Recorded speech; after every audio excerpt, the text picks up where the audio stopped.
On today's DNVR Broncos podcast, we are talking about Ja'Quan McMillian getting a second-round tender, what that means for him, what it means as a tender, and then what it means for the Broncos secondary, including Jahdae, Barron, and we're going to hear from our draft expert, Fran Duffy, who's out at the Combine. Big show starting now.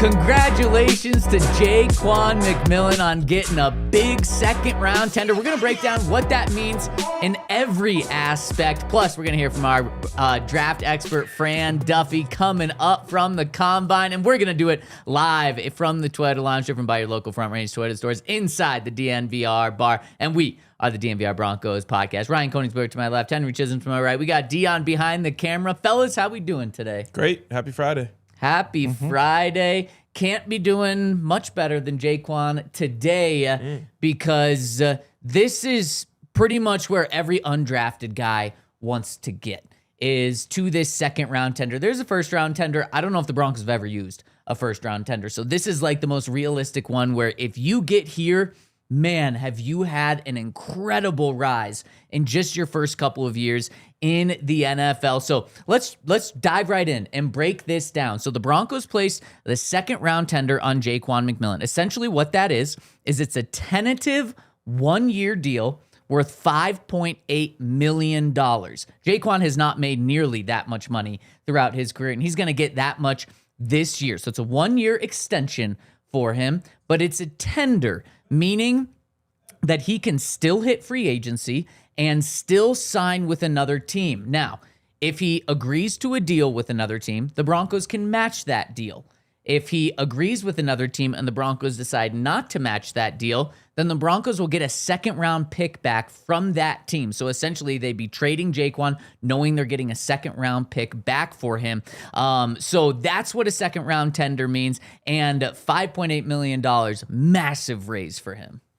Yeah, absolutely. Awesome for him, and awesome for the Broncos, because most likely it means that you're getting Ja'Quan McMillian back for another year. And there's two great parts of that. One, it gives you more time to extend him if you want to do that. But two, it gives you more time to develop Jahdae Barron and see if he's going to be that guy for you long term, or if you want to consider moving him outside and you want to keep Ja'Quan long term. It just opens up more possibilities for you. If the Broncos were worse, I would maybe be saying like, second round pick sounds pretty sweet if someone wants to give it to us.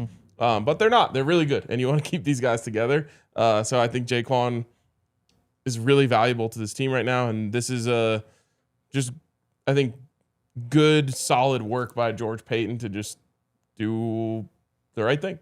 Yeah. No, I mean, he's just a really good football player, and he's been the same guy for 3 consecutive years. And at this point, you know what you're getting from him. It's just a really good, productive nickel corner who can go toe-to-toe with any other nickel in the NFL, in my mind. Only DB this year with multiple forced fumbles, sacks, multiple forced fumbles, sacks, and interceptions, also with 5 tackles for loss. Last guy to do that was Ja'Quan in 2023, because that's just he's in a position where stats do matter. Like when you're a nickel corner, it's not like the boundary guys where it's just like you need to lock them up. It's about getting into the backfield, blowing up screens, and he does all that so well, plays the ball so well. And Balls finds him. So you need him on the field. I mean, he's just an all-out playmaker.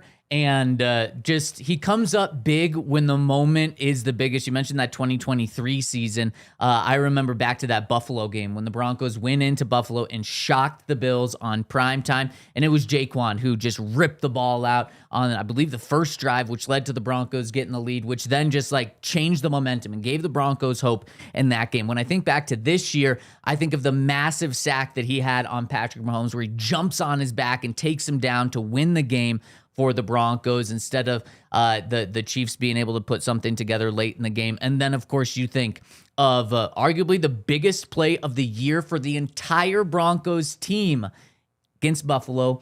Overtime. Josh Allen, Broncos and Bills tied 30-30. The Bills, if they score, they win. And Josh Allen throws a deep ball. Brandon Cooks has it in his hands, would put them easily in field goal range. If not, they just go for the touchdown. And Ja'Quan rips it away from him at the very last second. And that play not only got the Broncos to the AFC Championship game, but it also got McDermott fired from the Bills. So, I mean, he is just an all-out playmaker. And one thing about this deal... I want to, before we move on from that play, not just biggest play of the year, biggest play of the last 10 years for the Broncos. Mm-hmm. And he did it. And that's what he is. He's a big-time playmaker. And that's why this $5.8 million deal is a bargain for him. Talked to Ja'Quan's agent this morning, and he believes if he hit the open market, he'd be $16-17 million guy per year, being the top nickel if he hits the open market. Now, he does have an opportunity to hit the open market, but what I found very interesting, because I see some people talking about it already, is like, man, teams might be willing to give up a second-round pick for him. And hey, I think the team should consider that because of how good he is, but his agent doesn't even think a team will be willing to do that. So that should calm everyone's nerves right there. If your agent doesn't believe that you're going to be giving up a second-round pick for him and also pay him, then probably not going to happen. So Ja'Quan will be a Bronco this year, and like Ryan said, it does give them more time to work on a long-term deal, but they're in absolutely no rush to do it, and it is just a very interesting dynamic now with him and Jahdae moving forward. But as George Payton said earlier this week, it's a great problem to have because it is a little bit of a problem. How do we get all these guys on the field? What does it mean? But it really is a great problem for the Broncos to have, especially J-Mac is still young and Jahdae is extremely young right now. So you're not being pressed up against some sort of time frame with either of them. Yeah. So teams rarely make offers on the second round tender. Like, you just don't really see it. Emmanuel Sanders at one point signed an offer sheet with the Patriots, but the Steelers just matched it. Mm-hmm. Wes Welker. Didn't CJ Anderson sign an offer sheet with the Dolphins after the Super Bowl? Yes, but it was not a second round tender. It was a original round tender, which was he was undrafted. Yeah. Wes Welker. So he started with the Dolphins. Patriots gave him the second round, or gave him an offer sheet on the second round tender. And they actually put a poison pill in there. A whole bunch of weird things happened. And so eventually it worked out. They decided just to trade him for a 2nd and 7th because they'd structure the contract in a weird way. But that's, I mean, you go through and there's been like maybe 3 guys on second round tenders in the past 20 years who've wound up on new teams. So it seems unlikely. I've always wondered if, let's just say the Chargers had a need at the position. Mm-hmm. And they, like, what's to stop them from just saying, like, the Broncos aren't going to let him go, so let's offer him an overpay so that they have to then overpay if they want to keep him? Well, because if you offer him an overpay and then the Broncos don't match, then you are overpaying him, according to your words. Yes, but if it's a position of need, you just say, like, well, that's fine. Then it could happen. And that's why like, you're going to overpay for free agents on the open market anyway. Yeah, 100%. But that's why they wouldn't do it, is you can't take that. And you lose the second round pick, I guess. Right. And you can't take that offer back once it happens. Once you put it out there. No takebacks. Yeah, exactly. And so it could happen though. Especially like if a team that is a Super Bowl caliber team and is pushing this year, let's say their nickel or one of their corners gets hurt right now and is done for the year, and a team is on the verge of going all in. I mean, it's kind of like the Broncos here. But let's say it's the Bills or another contender, and a guy gets hurt. That's when they would feel the need to make this move. But considering that Ja'Quan's agent doesn't believe it'll happen, it's a really good sign that he is going to be back here. He's excited to be back. And I know Broncos Country, I mean, I knew before the show, but just looking at the Twitter chat, how pumped Broncos Country is. That just shows what type of player, what type of guy, and what Ja'Quan brings to this team. Yeah. I wouldn't want my agent saying that. Yeah, not at all. So back in the day with the restricted free agents, teams used to put the poison pills in the contract, which they've basically got rid of. So they would do crazy things. Like the Vikings had an offer to go get Steve Hutchinson when the Seahawks tendered him, and included a clause in there that if he wasn't the highest paid offensive lineman on the team, the deal would become fully guaranteed. And so Seahawks had Walter Jones, Hall of Famer, highest paid on the league. So if they were to match the contract and just take that contract, it would immediately fully guarantee. I think there was one with like Philadelphia back in the day where the clause was if he plays at least 6 games in Philadelphia, then there's like a $10 million bonus or something, which if you're just another team, it doesn't matter at all. Oh my God. But if you're Philly, then it matters. That's great. That was like in the golden era of the RFA and the tags and all that stuff. But this one, I mean, he's going to be back. So I got to ask you guys, because we have a lot of people in the Twitter chat saying, what does this mean for Jahdae? What does this mean for Riley Moss as well? In fact, we have someone, Rodney, saying, would you consider trading Riley Moss now? Nope. Tell me why. Tell me why not. You need a cornerback too. Yep. And he's a really good one.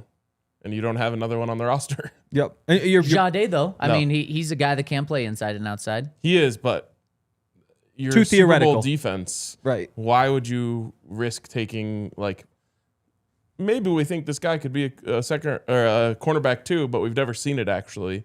Let's just roll the dice. Like, a better case would be Chris Abrams Drain, Right. Because you've seen it. because I've seen it. But again, that's why I just like you are probably losing either J-Mac or Riley next year. It's really tough to see a world in which they're both back, unless one of them really struggles, I guess, and then you get them back for cheap. But I'm not interested in saying like, yeah, let's just go get a 2nd or 3rd round pick now instead of the 4th round comp pick or whatever it is next year. Like if the Broncos didn't have Riley, if Riley was on another team, I would say, yeah, go trade a pick to go get Riley because you would need a cornerback too. Yeah. So like we used to talk about the lifeboat, and the whole idea was like, what guys are going to be on the team the next time the Broncos compete for a championship?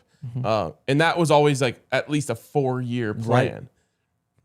We don't need a lifeboat now. We have a cruise ship and it's working great. Right. And everything you do doesn't have to be for the future anymore.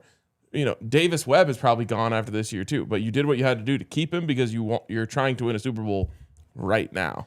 And so to me, you don't make any of these like future moves. You try to bolster the roster for this year as much as you possibly can. I'll tell you, you guys are getting some pushback in the Twitter chat. Now, just to be clear, I don't trade anyone. This is an all-in season that you're doing this year. You will have some decisions to make next year. I also think you throw Jahdae in that conversation, and it's going to be interesting to see. I kind of disagree with what Henry said earlier. I think Ja'Quan had an all-pro season in 2023, an all-pro season last year. I think he did have a down year last year, and I think that's a big reason, not a big, but a reason why they drafted Jahdae. So You mean 2024? Yes, sorry, that's what I meant. Yep.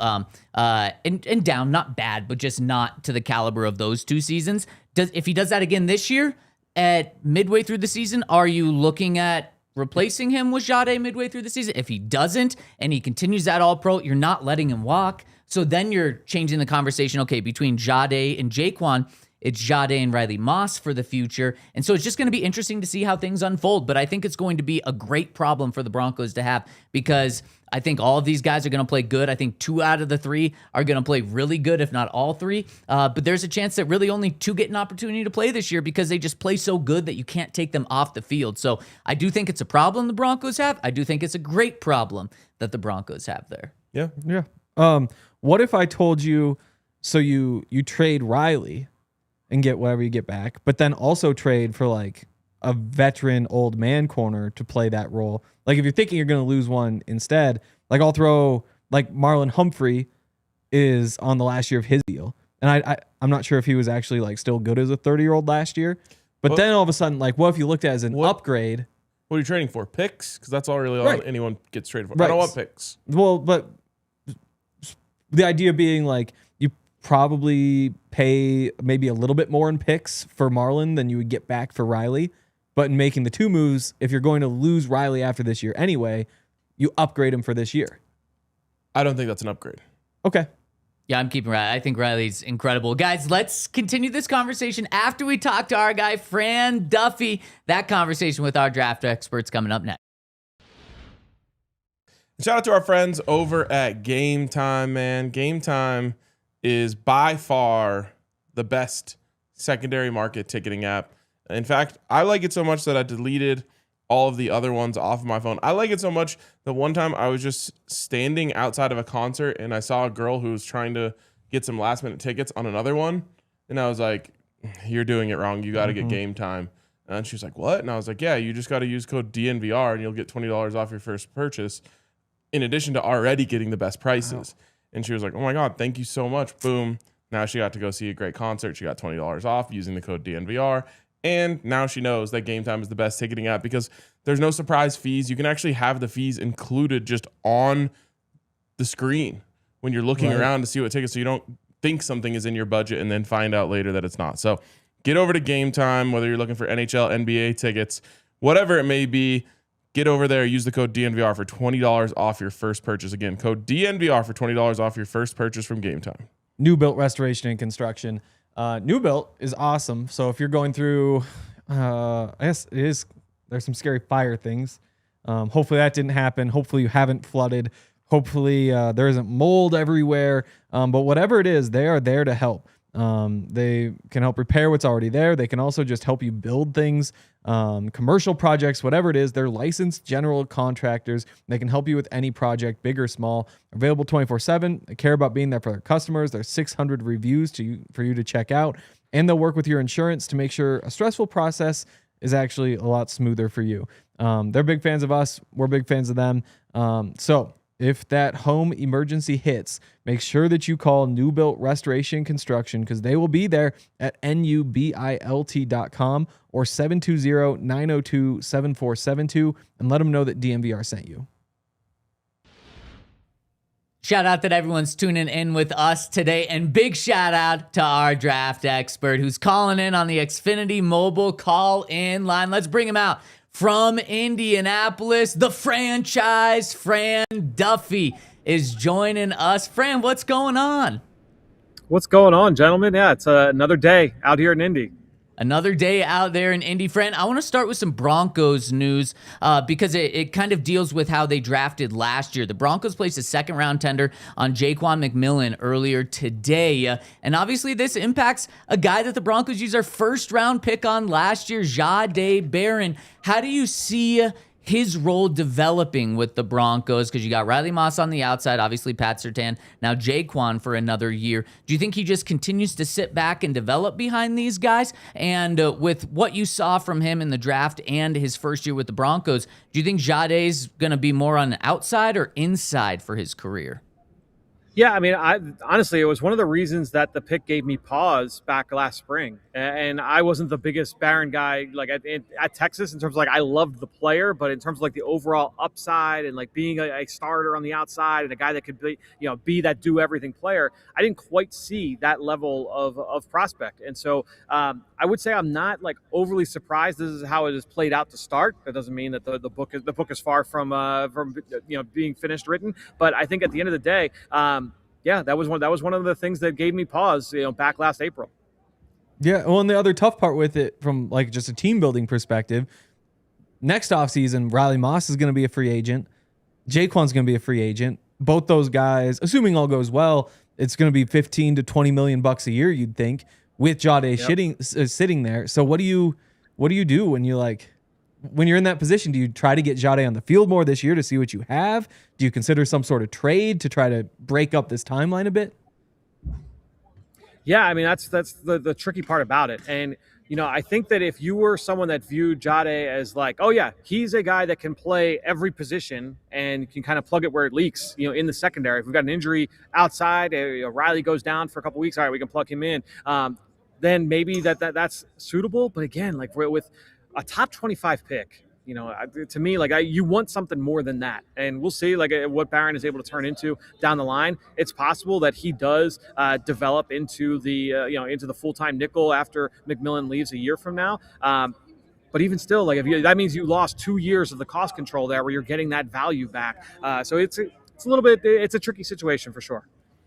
Fran, there's a good chance the Broncos won't be bringing back John Franklin Myers. Probably just going to be too expensive for them to keep. So my question to you is, what options might be there at the end of the first round, maybe in the second round, who could fit that mold of a JFM type player?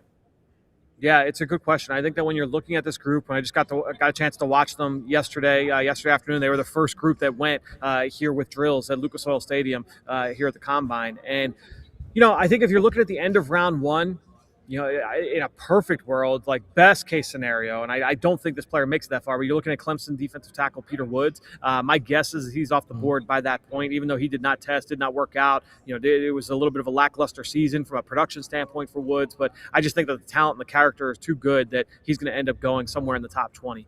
Now, I think after that, that's where it kind of gets interesting. And if you're looking for someone to replace JFM, I think one player you can look at would be Caleb Banks out of Florida. He's got the huge wingspan, absolutely looks the part. He'll have the longest wingspan of any defensive tackle drafted in at least the last decade when he hears his name called here in April. I mean, this kid is put together. He's a little bit older. He'll be a 24-year-old rookie. He's got a history of foot injuries, and that's the one big thing over the last we'll say 13 and a half months. He has had a couple different surgeries on his foot. It's caused him to miss a lot of time. He only played 3 games this past fall. Went down to the Senior Bowl, went through the whole week, including the game, which was good to see. He started the workout off like gangbusters yesterday. He jumped out of the gym, did a good job with the 40, and then they did the first drill, the first rep of the field work. And he stumbles, he falls, and then that was it. That was it for him. And he told NFL Network afterwards that it was like a cleat issue, and I'm just worried that it was a foot issue, right? And so that's one of the things I'm kind of digging up a little bit here over the next 24 hours. But I think at the end of the day, looking at Caleb Banks, I think that's kind of the sweet spot for him is somewhere at the end of round one. I know our friends over at CHGO have him have him in their sights there at 27. So we'll see how that all pans out for him. A 24-year-old rookie with a foot/ankle injury history. You're a perfect Denver Bronco, Caleb Banks, just like Bo Nix right there. And speaking of Bo, Fran, one of the big names in Broncos country that looks like he might be sliding away from the Broncos at 30, but is Kenyon Sadiq. And I want to ask you, after seeing him, not necessarily on the field, but at the Combine, what is his size like? Because I know my friends on set here are just maybe a little concerned about his size. Is he big enough to play tight end and be that sort of guy, or are you worried about his size when you see him in person? Yeah, I mean, he's on the smaller end for sure in terms of being a tight end, but he's one of those guys that like short but not small, if that makes sense, right? I think that at the end of the day, he's built well enough to serve the kind of role that I think he's going to play. He's a top 15 player for me, guys. I did not think that there was going to be any kind of situation where he would fall to the Broncos where they're at in the first round. I think that the talent is just too good. I think at the end of the day, when you look at his skill set, not just as a pass catcher and as an athlete, which we'll see on display here in a few hours because the tight ends work out later this afternoon into the evening, but also as a blocker. This is a guy that gets after defenders at the second level, at the third level. Are you going to put him, hand in the dirt and run power behind him against the defensive end, leave him, on a base block one-on-one at the point of attack? You're not going to do that 20 times a game. Can he do it at times? Sure. But it's not going to be that's not going to be the way that you're always going to use him. He's a certain kind of player, but he is not a one-trick pony, pass catcher only type. Like, he'll get after you in the run game. Yeah, I'm curious. We should be getting those measurements soon. Like in the next couple hours, we'll see. Because like the difference between him coming in at like 6'4", 245, or coming in at like 6'2" or a touch under 6'2" and a little bit light. I'm curious to see how it plays out. I'm also curious what you think of Ja'Quan Price, who we hadn't really talked about up until a week ago when everybody started talking about him. Yep. But could he be a fit next to RJ Harvey, somebody who could be productive and what should be a good running game? It might be a little duplicitous. I think there's a little bit too much sameness there between those two players. I think that when you're looking at Price, he's got dynamic qualities. So my comparison for him when I studied him in the fall was Felix Jones. And ironically, Felix Jones, it was kind of a similar situation with him and Darren McFadden at Arkansas, where McFadden was Batman, Felix Jones was Robin, and those guys, both guys ended up being first-round picks. I don't know that Price is going to end up being a first-round pick when it's all said and done. I would be surprised by that. Maybe that changes here in the next few weeks. But I do think that when you look at his skill set, he is more of like a complementary, like movable chess piece, dynamic athlete, explosive slasher. And I think that's kind of what Harvey is. I think what you want, probably more likely, is someone that could be kind of like a banger downhill, a grinder between the tackles. So, and there are a bunch of backs that I think that fit that skill set. But I don't think that you want to necessarily dip into those waters for a guy like Price. Super quick, Frank, can you tell us some of those guys in the draft who would complement RJ Harvey well? Yeah, I think looking at guys like Katron Allen from Penn State, a guy that I compared to Kyron Williams coming out of Notre Dame. He's not the biggest, tallest, most broad, but he's well put together. He's strong. He's got really good feel downhill between the tackles. I would go Le'Veon Moss from Texas A&M. He is a guy that I think he certainly has the ability to play through contact downhill. Adam Randall from Clemson. Might catch Sean Payton's eye because he's a bigger body, but he's a converted receiver. So there's some versatility there as well. He's more of a late round type of back here. It's at the end of the day, it's not a great running back class, and so you're kind of trying to find a diamond in the rough here with this group. You have Jeremiyah Love at the top, and you've got Ja'Quan Price, and then to me, it's a couple clusters there, really where it's going to start on day 3. Fran, where do you think Jacob Rodriguez is going to go? He's a guy that kind of has caught some eyes, including mine, but really great RIS score coming out of here. So where do you think he's going to end up going? RK, I was sitting in the stands yesterday during the workout, and I turned to the guy next to me, and I was like, you know what? It's hard not to feel good about this player. He has grown on me throughout the course of the process. Came in with came into the season with lower late round grades from scouts. Certainly played better than that. Got first place Heisman votes as the season went on, and was won a bunch of defensive player awards over the course of the year. Goes down to the Senior Bowl. I really liked him down there up close in Mobile. And then, again, just check the boxes here at the Combine as well. He's well put together. He's a good athlete. He's a great kid. So all the intangibles are there. I think you feel good about him as a round 2, round 3 type. My guess is it'll be probably more the former. I think he's going to end up being a 2nd-round pick.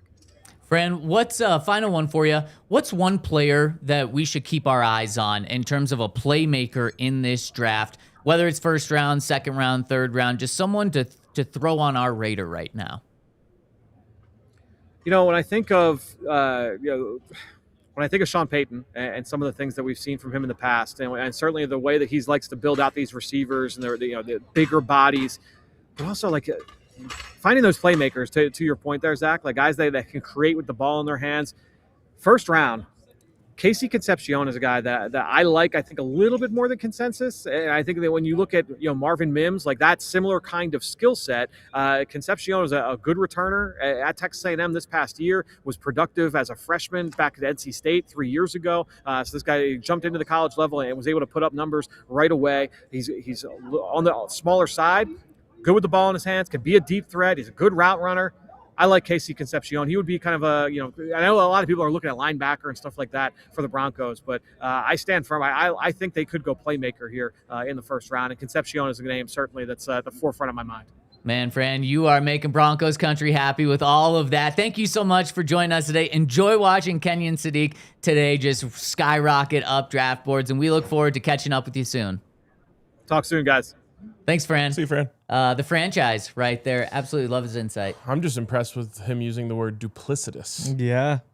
Nobody says duplicitous. I think it's the first time I've ever heard it. I think Fran's got a pretty darn good vocabulary. He does. That's why it's the franchise. Yeah, Right. Exactly. Okay, let's react to what Fran said, dive back into this conversation, and all of that is coming up next. Bet365. Bet365 is an official partner of the of the Nuggets and the Avalanche. And it's Nuggets and Avalanche betting season right now.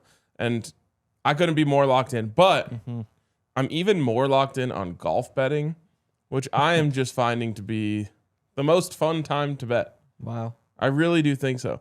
The big one for me recently that I've been getting in on is top 20 parlays. So it's this week I have 4 guys to make it in the top 20. Okay. And you get unbelievable value on that. It's a really fun and keeps you just locked in the whole tournament. And that's kind of my favorite part of betting, is it just sometimes will get you locked in on sporting events that you might otherwise not be locked in on, because you can't always have your favorite teams playing. So get a little skin in the game and have some fun with it. And right now you can get $200 in bonus bets when you bet $5, win or lose, by using the code DNVR365 with our friends over at Bet365. Of course, you must be 21 and older and physically located in Colorado. Please gamble responsibly. If you or someone you know has a gambling problem and wants help, call or text 1-800-GAMBLER. Terms and conditions apply. Also want to give a shout out to our friends over at Benihana. Which whenever I hear Benihana, I just think of Benny Fowler. And it doesn't really even make sense. Imagine just get in my head. Benny Fowler being your chef at Benihana. Their chefs are so good. He No, could learn. they are He could better learn. than He him. has great They're better than hands. him. He does have great hands. He could throw the shrimp. I just the flavor of the food I don't think could be I nearly trust as you, good. Benny. Yeah. I also just trust Benny Hanna with the Wagyu of the world. So you can go check out premium steaks from all around the world, from Japan, from Australia, from here in the United States. They've got all sorts of stuff going on, like the $3, $6, $9 happy hour. So again, just $3 for the cheapest stuff on the list. You get specialty rolls, cocktails, premium bites, and that's every day, Monday through Friday in Denver and in Broomfield from 3 to 6 p.m. Go check them out. Make your reservation. You can find out more information by going to bennyhanna.com. Shout out to Fran. Shout out to everyone that's tuning in with us on the DNVR Broncos podcast. Hit us with a thumbs up. We really appreciate it. Good vibes in the chat. Really active right now. Really appreciate and love hearing everything that you guys have to say. Also, want to give a shout out to the Die Hard sale that we got going on right now. Fran has put together an incredible draft guide with so much information in it on the draft. And you get that when you become a Die Hard for $36 a Probably year. worth the $36 alone. Right? Oh, Probably more. no, it's worth way more. I mean, I've already used it this week, worth more than $36. It's incredible. You can go to thednvr.com/intro, or you can scan the QR code on the screen. This is a offer that is only for the combine, so make sure to get in on all of this now. It also gets us access to everything that we've got. Henry and I have multiple pieces on the site this week as well, and man, we're going to be covering free agency like a glove on a hand. We're going to be all over it, so make sure that you're over at thednvr.com. I think I got that one. I've never heard that one. Like No. a glove. It makes sense, though. You're covering does. it like No, a glove you- on a hand. It's better to have your own than to use somebody Yeah. else's. That's a good one. Yeah, thank you. Thank you, Henry. Also, guys, a couple interesting things from Fran there. And I want to start because I think that JFM is going to be the Xfinity X Factor for the Broncos offseason on what he does, how that is going to impact the Broncos. And this is the Xfinity X Factor presented by Xfinity. Imagine that. Ryan, you asked Fran if JFM leaves, could the Broncos go first round defensive line, second round defensive line? I absolutely think so. Of course. I think if I were putting odds on what position they'll take, I might put it as the highest odds. Wow. At 30? Yeah. Yeah. And mainly because of a combination of the amount of players there are at that position. I would call it a deep draft at that position. So you can still get top end talent at the end of the first round there, whereas like tight end, I don't think you can, Right. And so there's that. There's also just the idea that like great teams just double and triple down on defensive line. You can kind of really never go wrong with it, adding more to it. And then people brought up Savion Jones, who was drafted in the third round last year. It would be great.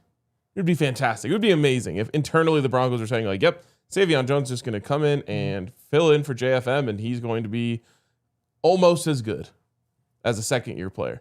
But I don't think that's what the conversations are internally, and I think that as many darts and as many bullets as you can have to try and replace that position is a good thing. So maybe it's in the first round, maybe it's in the second round, maybe it's in the third round again. But I don't think just because you selected Savion last year, it precludes you from doing it again this year. Right. And like, there's just no evidence. That's the thing. Like, we are very lucky that there weren't extended absences from the defensive line that meant Savion was on the field a bunch. Now, it would have been cool if that happened and he just looked awesome. And I thought he looked good when he was on the field. Like, he just had the one sack, I think. But I thought he was solid. What you can't say is that he's ready to just be the JFM who's going to win every one-on-one. And that's why I think, like you said, it makes sense to draft an offense or a defensive lineman. I think that's probably most likely at this point. And I think offensive line might be second most likely. It's a lot tougher after that because just pick 30 running back is tough. I don't know who the tight end would be. The receivers. It'd be Sadiq if it Possible. was a tight end, but that's it. Right. But he won't be there at 30. And that's the tough part. Like, I'm curious what these measurements are. But the thing is, like, if he measures in well and sells everybody, well, then he's a top 6 pick. And if he's falling to 30, it's because we find out that he's 6'2" and 225 pounds. And he was like, well, at that point, it's different. So That's why I think defensive line is definitely most likely, and offensive line is probably where I'd go next. Well, and to your point right there, if offensive line is number 2, the Broncos have 0 needs and holes on the offensive line right now. 0. Not even like backup guard, backup tackle, swing. They've got it all covered, right? Backup center. They've got it all covered. Yet you still go that position potentially just because it's that important. And that's something that George Payton talked about, I believe, on air earlier this week, just about how he's always going to go defensive line and offensive line. Even if you feel like you don't need one of those positions, you still go for it. And now if the Broncos do have that hole opened up, which I believe they probably will, because I think JFM is going to be gone, then it's, even if you think Savion Jones is that guy, Ini Wazirike, we need to give him some credit. He's a guy that might actually be the starter right now if JFM does leave. You could still go defensive line because you can just never have enough good guys there. And then you look, I mean, you saw the San Francisco 49ers, I think, draft defensive line 4 straight years. And then it got time to pay all of those guys big contracts. And they traded one of them for a first-round pick. Like that, you can do that. And just, if you have too much defensive line, it's a great problem to have, and you're going to get a great return back for one of them, especially if you're picking 30, and instead of reaching for a 3rd-round tight end at 30, you just go with a guy who you actually have a top 20 grade on at 30. Man, that's what you do. And so I saw someone in the Twitter chat say, is this a best player available draft at 30? Yeah, Yes. it really is, and that's what the good teams do. You constantly saw the Pittsburgh Steelers and the Baltimore Ravens for the past 20 years, when they're picking at pick 25, they just go best player available. And it's like, wait, they already have 2 linebackers. What are they doing taking another linebacker? And then turns out this guy turns out to be an all-pro. And that's just how you stay picking far in the first round, is you just pick good players constantly. So really the only position that's like off the board in the first round, I hope cornerback, but can't say that's off the board, but probably quarterback. That's probably the only position that you can truly scratch off and be like, they're not going that position. Yeah. If Mendoza's there at 30, do you just have to do it? It's no, impossible he's there anyway. No, you wouldn't though. No. You don't That'd be even interesting. think about it. You don't even consider it. Right. You consider that's trading back for someone who wants to come up and Right. get him. Yeah. That's a strange one. But yeah, I mean, and also just drafting positions of value. Like if you get to trade the defensive lineman away, because he's a defensive lineman, everybody's looking for good ones. That's the tough part with J-Mac. Or good for the Broncos because nobody's going to try to poach him off that 2nd-round tender. But he was in front of all but 4 players in the All-Pro voting for nickel corners. Like only guys in front of him were Emin Wari, Jalen Petrie, Derwin, and Cooper DeJean. Like that's what NFL ranks them. Those guys are like kind of safeties too, some of them. And if that was the case at receiver or tackle, like other teams are lining up to be like, oh yeah, we'll pay the 2nd-round pick and give whatever. But it's just positional value. And you wind up saying like if Jahdae is an outside corner and you just got, if it winds up being 2 years of cheap, good outside corner play, that's a great use of the 20th pick last year. So they can go wherever. It's all about just getting a good football player. And maybe you trade up. I think that's where, if I don't know, you were enamored with Jeremiyah Love, and he's available at pick 21. You just say like, all right, forget it, let's do it. Or someone else that you. Or Sadiq is there at 20. Sure, 21. yeah. I would hate that, but others would love it. I would love it. Count me in. Depends on how big he is. Doesn't matter.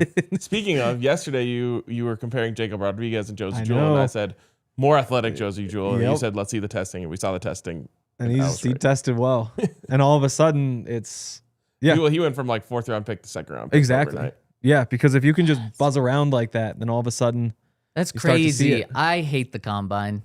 I hate it.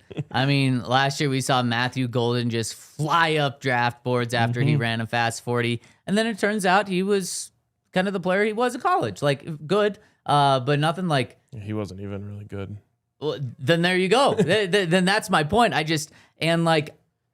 like that you identified Jacob Rodriguez before any testing, because then I can trust you on your evaluation of like, you had him as a 2nd, 3rd-round pick right there. Exactly. But if you would have come out of this next week being like, this Jacob Rodriguez guy, did you see what he did at the combine? When you start your evaluation on what did he do at the combine, or you start your most important point about a player, oh, well, he ran a 4.21 at the combine like Matthew Golden. No, that's not football. They're not playing football. So I don't like this stuff. Kenyon Sadiq showed me he can play. And I love hearing that from Fran too, that he is a blocker as well. Maybe not the best one that you're ever going to find, but he's a good blocker. That's why I don't need to see Kenyon Sadiq this He might be afternoon. the best one though. As again, like if he comes in, like his blocking scouting report is pretty similar to like George Kittle's, where it's like he's good blocker, he's physical, he's gritty, he goes out there a lot. Enough. But again, like if he's big enough for that to translate, then it works. That's the same thing. We've seen him do it. Yeah, we've seen him block like Purdue's outside linebacker. We're not going to see him block today, though. Like, if we got a drill where he's going up against Nick Bonito and Zach Allen, and we got to see him on the field, then I'm like, okay, that's really useful information. Yeah, exactly. But the my point is, we do not see that. Him weighing in at 332. That first overall to me. If he's doing all that at 332, my God. 232 would it doesn't change me one way or the other, like at all for me. So, and I've kind of always felt this way about the combine, and it just feels like we're gonna see a couple of guys really shoot up boards when they shouldn't. But credit to like a Jacob Rodriguez. Yeah. On some people's boards, he was already that high. I think you go into the combine looking for confirmation of what you already saw on tape. And so if you feel like, oh, this guy plays fast, and then he goes and he runs fast, you're like, okay, that's great. Those two things add up. If you feel like the opposite, and then it's like, oh, he plays kind of slow, and then he runs fast, it's like, well, that's not worth anything to me. Right. You know? But that's not what Henry's doing with his Kenyon Sadiq thing. And that's not what a lot of people do. That's not what people did with Matthew Golden. Here's where I think the Sadiq thing comes into play is like, you're going to be up against grown men always when you go to the NFL. Right. And so if you're undersized, it matters a lot more. Then look at the film that he had against grown men and just look at that sample size in college. And you can do that. You can pick that out and see how it is. But the difference, so like this year we looked through on the draft pod. So the four guys, the four tight ends who had the highest success rate blocking were all at least 6'5" and at least 250. And so like there is like a track record of these are the guys who typically, you also see like Tommy Tremble about Sadiq's size. He's up there. He has similar scouting report and that like good blocker in college. But again, like if Kenyon Sadiq comes in as expected at like 6'3", 245, where that's what he's listed at, then you say like, okay, he is kind of in this mold of Tommy Tremble. He's in somewhat of a mold of like a Harold Fannin. If he comes in bigger than that, then you can start to look at what the outcomes are of players in those situations. Because again, like there's just not a strong track record of 6'2" tight ends being successful in the NFL. And like with Jacob Rodriguez, to me, like there's just a big difference between he's Josie Jewell and he's juiced up Josie Jewell. And you can go through and see like he looks like he's a step quicker. You can see all this, but sometimes it's good just to be able to look at the numbers and say, yep, that's juiced up Josie Jewell, which is a different player. Because then all of a sudden you're taking the complaint the Broncos fans had about Josie and turning it into like, okay, this is no longer a complaint. So what does that mold take him into? What I think is going to end up happening is I think the Broncos are going to benefit at pick 30 by a couple of guys purely due to this weekend flying up draft boards. And then that's going to push a guy that just tested average, but who's a damn good football player, who's going to fall to 30. And that's, again, what great teams do is they just take good football players. So I think that's what's going to happen. That's our Xfinity JFM. That's our Xfinity X Factor of the week presented by Xfinity. Imagine that, guys. Another position that I want to touch on really quick before we jump into a fun draft is running back. And man, I think Fran hit it right on the head just from what I've been feeling out there. And he gave me confirmation of this, that's for sure, is that there's Jeremiyah Love. And then where's Pierce going to go? Or wait, the other running back. Price. What can I think? Price. Well, where's he going to go? It seems like he's moving into that late first, early second round conversation. And then there's another big gap at running back. And I think that makes free agency and a potential trade that much more important for the Broncos. Ooh. Because Breaking news. No tender for Jaleel yeah, that's from not Jeremy Fowler. not a surprise at all. Yeah, not even like the original round or whatever, though. Yeah. So he's just going to be a true free agent. Yeah, I think I've been saying it for a couple of weeks now that they're going to blow up the back end of that running back. They also just told us that they didn't like Jaleel. Right. Time and time again. And I kept telling you guys, and you guys kept pushing back, and Well, never because believed me. Because they were wrong. Yeah. Yeah. You were right about what the Broncos thought about it. Yes. Yes. And we were right that they were wrong. So that means he's a free agent, and we'll see how other teams view him. So yeah, that's fascinating about Ja'Quan. Speaking of the running backs, There you go. Broncos definitely have to get one now. I just think it puts that much more emphasis on the next 2 weeks as opposed to the draft, unless you are going to trade up for Jeremiyah Love. But man, you are going to have so many eggs in your basket because Jeremiyah Love could easily go top 10, likely top 20. He's not falling at 30. So are you willing to go into the draft having to have a running back? Probably not right there. Or does that mean that Price is your guy and you're going to use the 30th pick on him? I don't know. We'll see. I am relieved that there's only one J-Mac on the team now. Well, that would be nice. That was really messing with my brain a lot. Yeah, I mean, I think that running back is a position where you could go through the draft knowing you need one, not pick one, and still be fine. And like JK can be your backup plan. Now, there's a chance that someone else just values JK and is willing to take the risk the Broncos took last year, even though they did it after the draft. But they can sit there and say, you know what, we're going to take our chances on JK and we'll take our 8 games and be happy with it. And they sign him before the Broncos can do that. But I think there's probably a chance that you can say, we need a running back. Let's see what happens in the draft. Oh, no one that we liked fell to us.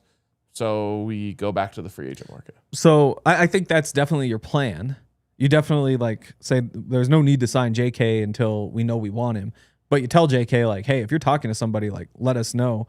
And if push comes to shove and he says, somebody's going to give me $5 million a week before the draft, I'm going to take it. Or I'd rather stay with you guys. Will you match that deal? That's what it comes down to. Yeah. And in that situation, do you do it? The good thing about JK is with how much he wants to be back in Denver, he will probably give you that opportunity to do that. Where another player, if you say hit the free agent market, they say, nope, if you don't want me before free agency opens, I'm out. I think JK would be willing to do that. Well, and here's the thing, Breece Hall, likely off the board. Kenneth Walker, I think, is going to end up being off the board. So, as the options narrow, Jeremiyah Love going to be off the board before you draft. As the options narrow, then the idea of bringing back JK becomes more attractive. Man, he's so attractive to me already. Okay. Yeah, no, I think it probably makes the most sense. I'd be tempted. I'm starting to come around on ETN. There's more there than I give him credit. I have no interest in Rico Dowdle. It's just such a shallow market that I don't love the idea of adding a rookie, because then you're saying RJ, we need you to do more than we've seen, which he's likely to do in year 2, but we need him to do more than we've seen, and we need a rookie to be ready by December to be a really good running back. And that just feels would I rather take those 2 chances, or would I take the chance that JK's healthy? And I struggle. Where are you at on Tyler Algier? That's a kind of he's a fan good number right 3. Now. I mean, there's just I don't know that you need to go. They're talking about him as at the very least a number 2. Yeah, that's crazy to me. I don't know. His production has dropped off year after year that he's been in the NFL, and it concerns me. Yeah, I don't know where the love affair is coming from. I have no idea either. I can get beyond the total production, just because Bijan takes a lot of that, and then the efficiency is going to drop because the touches that you're going to hold out for Algier versus the ones you give to Bijan are going to be skewed toward short yardage. And so when you look at the success rate, it's maybe a tick down, but not by much. And so that's where you could say okay, that all that stuff, I think he's still the exact same running back he was. I'm just not convinced that rookie Tyler Algier is even something that moves the needle for. I'm still more interested in ETN. He's in that Rico Dowdle tier to me, where it's just okay, he's all right, but there's nothing all that special about him. Because you brought him up, I'm all in on ETN. I don't know why his name is not being talked about as much. Don't you think that's a bit duplicitous? It is. It's No. Okay. I like your use of the word. Just because he can catch the ball doesn't mean he can't also run. And he can run. He's a 1,000-yard running back 3 of his 4 seasons in the NFL. On some offenses like this past year, yeah, he had a lot of help from the passing game. 2, 3, 4 years ago, he did not have a lot of help from Trevor Lawrence, and he was still able to get those yards. Now, I think he is still on the younger side. You don't want to pay him a 5-year deal or anything like that. I'd really like him. JK is my 1, ETN's my 2, and then you also find something in the draft because Tyler Bidet, obviously we found out today that Jaleel's going to be gone. You're going to get a 3rd in the draft somewhere. Mm-hmm.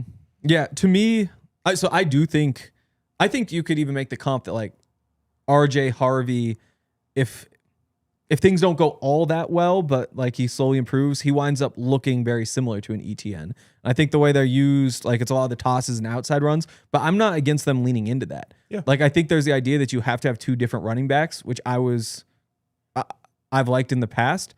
But as the options dry up, just leaning into ETN and saying like, okay, we're going to be attacking the edges. It's going to be all wide zone. We're not going to spend so much time trying to get up the middle, and we're just going to build this super strength with these 2 guys. I could kind of get behind it. Yeah. And that's why I'm now more sold on him than I was. I still previously. would like to then add like a 225-pound back. Right. And you probably don't even see him on the field. Like I still think short yardage, there's no reason to put him on the field over those guys. But I do think like somebody gets hurt or you get into a game and what you're trying to do isn't working, then you at least have like the change up to then say like, now we're going to try this because the edges aren't there. Yeah. You guys want to continue this conversation or jump into a draft? Let's draft. What are we All drafting? right. No one knows. I don't know.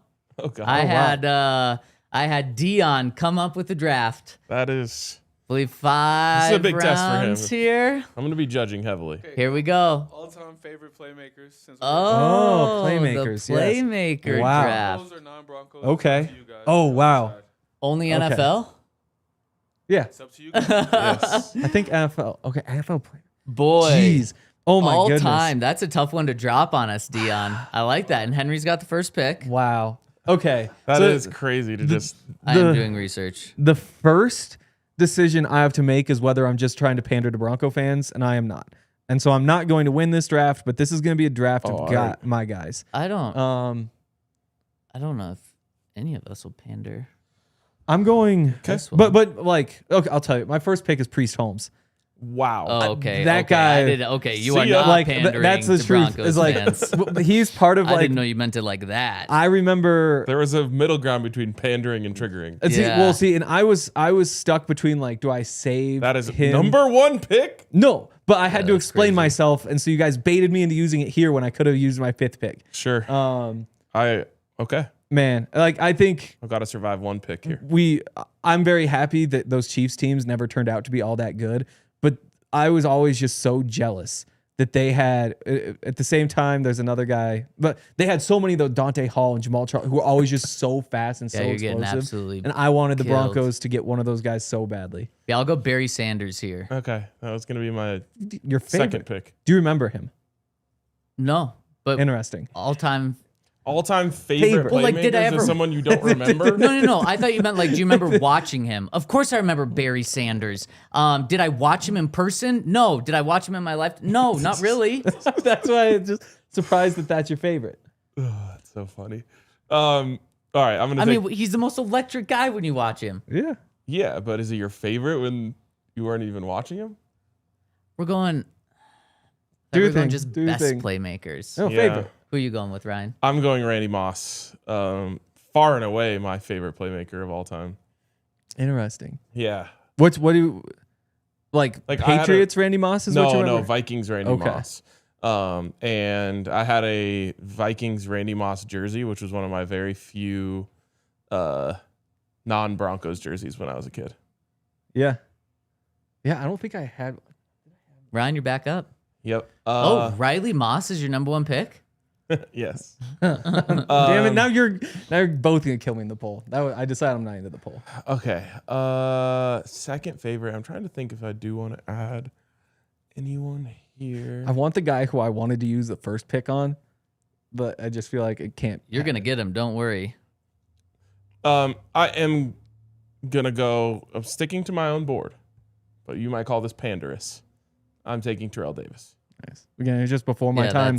That's pandering. I just don't care. These are the jerseys No, I had this is when I was for a kid. you. This is for Yeah. you. This isn't for the people on Twitter. Where do we go? Help me out here, chat. Oh man, Henry's for sure gonna go. Maybe like Frank Tripucca, Yeah, since you're going with guys you've never watched. Right. You heard he was great though. Oh my God, I had a big miss there. That's all right. Maybe he'll come back around to me. We know Henry's gonna go LaDainian Tomlinson. I'll just let him have the all AFC non-Broncos team. Man, Big E Bronco brings up a really good one. Mike Vick. Quarterbacks available here? Yes, Mike Vick is a playmaker. It really has I to fit agree. playmaker. I think he's okay. Like if you say Peyton Manning, I'm saying that's not a playmaker. He made a lot of plays. But we know what playmaker means. Yeah, you do know it when you see it, don't you? Yeah. Gosh, I don't know where to go here. This is so. I was thinking all time, and now you guys are forcing me into this whole. Well, just like who'd you Well, you enjoy? already broke Who's your that. favorite? having to. Don't- No, Twitter chat, keep helping us out Who's here. the guy you We, think back on and like, I wish I could watch him again. Or maybe he's playing right now. It's like I wish. Man, he put a smile on my You face. can't even have a bad pick here. No, it's impossible Well, to you have a can. bad Henry draft. had a bad pick I'm there. over here smiling. I'm feeling like a winner. Oh, I've already been written in for Mike Vick. Okay, there we go. Okay. Thanks, Dion. I think that's a Thanks, good pick. Dion, I That's a need you good on my pick. team here. I think quarterback should be unavailable. No, I think- it's no, after I I, think it's draft fine. him. You It's can't fine. say you didn't say no before I Vic picked is a him. playmaker. Thank Okay. you. Yeah, it is LT. That's the other one. And then I'm Oh, going this Devin is Hester bad. with the third. Okay. And that's better. my era of football. And now we're back to Zach. My gosh, Henry, can you take a little bit more time here? Bro, you took all the time. I had time to think on your turn. Oh man, I mean, I could go a Bronco. That's also not a Bronco. I could go Jamal Devin Hester. Charles there. Ugh. You guys disgust me. I said Jamal I Charles could didn't go. hit me I'm the same not as the others. going. I'm not going Jamal Charles. I actually wish it was Dante Hall instead of Priest Holmes. I made a mistake. I will go Adrian Peterson. Interesting. Okay. Did not like him, but he was freaking good. You just don't Favorite. understand. The word favorite. He's a playmaker. I don't know. You just said you don't I just- like him. I just did not. I don't like the two guys as people on my board. It doesn't mean that I don't like them as You enjoyed watching. players. Yeah. On Sunday, you'd sit down and be like, this is nice. I like watching AP. Okay. No, I hate watch him. Oh, okay. Okay. It's me here. I am going to go. I think I'm going to go Calvin Johnson here, That's a really good one. who I also liked. And thought he was really good. And then I'm going to go.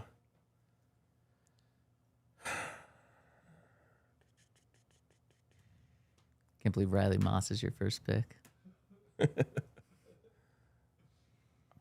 I already drafted TD. Yeah, Porlapine. TD's off Calm the down. board. Man, playmaker. I'm just trying to make sure that I'm like thinking back to the days when I would turn off the trade simulator that like can reject trades, and I Right. would just trade Just all push of it the through. best players to Yeah. my team, and then just like win games 100-0. I don't know why that was so fun for me, but I did it a lot. I did it In as well. every game, Didn't too, every like- kid do that? Like NHL too, I would do the same thing, Yeah. just give me all the best players on the Avs. Yeah. I'm stalling a little bit, but I'm gonna go. You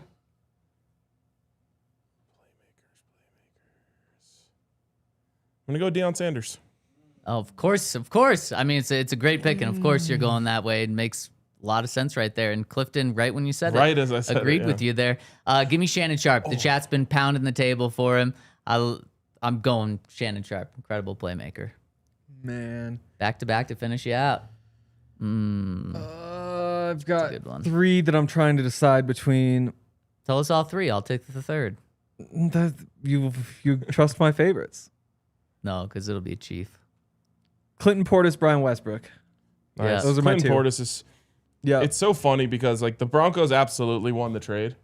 But I just loved Clinton Portis so much Yep. when he was a Bronco. Yep, Clinton was going to be my my pick right here, but you got him, so I think that is a good pick there.